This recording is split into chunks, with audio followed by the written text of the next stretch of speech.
วย มะพร้าวมันจะขาว ลองซองมา ๆสวัสดีค่ะวันนี้เรามากินไอติมกันนะนี่มี2อันเลย นี่ เป็นรสมะม่วงกับมะพร้าวอ่อนมะม่วงกับมะพร้าวอ่อน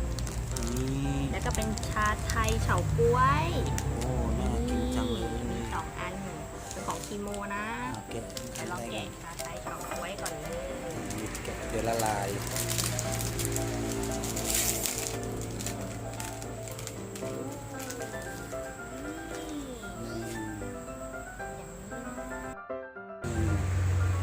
มีชา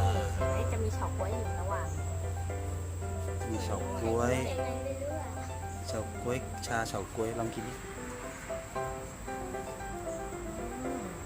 เป็นอย่างนี้นะกับเราจะมีเฉาก๊วยนิด มีชาเฉาก๊วย ๆรสชาติชาไทยแล้วมาก ชาเฉาก๊วยเย็นฟัน อร่อย ชาไทยเหนียวนิดๆอ่ะ อยู่นะ ชาเฉา มีเฉา ก๊ ก๊ ว วย ยอยู่ระหว่างไอติม มาแกะอันนี้ เฉาก๊วยนี่แบบมันจะเหนียวนิดๆอร่อย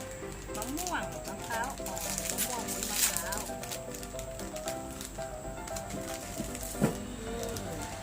คู่ อันนี้จะมองไม่ค่อยชัดเพราะว่าวุ้นมะพร้าวมันจะขาว ลองซองมาเทียบดิเหมือนปะ ๆมันก็เหมือนอยู่นะ เหมือนใคร แค่อันนี้มันไม่เห็น มองแค่ว่ามองไม่เห็นไม่ค่อยชัดอร่อยนะเป็นรสมะม่วงเลยแล้วก็ มะม่วงกับมะพร้าวลองกินดิ สุกๆวุ้นมะพร้าวอร่อยนะ อร่อย มีบุ้นมะพร้าวด้วยใช่ปะ ใช่มีวุ้นมะพร้าวอยู่ข้างใน กับมะม่วง ใช่ แล้วเปรี้ยวๆมะม่วงนิดๆอ่ะแต่ชอบรสนี้ที่สุด นี่ไงวุ้นมะพร้าวเห็นไหมเขาขาว เลย ก็อร่อยนะ อร่อยคนละแบบ ไม่ชอบ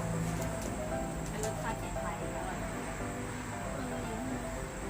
เย็นฟัน แล้วมันมีลูกเล่นนิดหน่อยอร่อย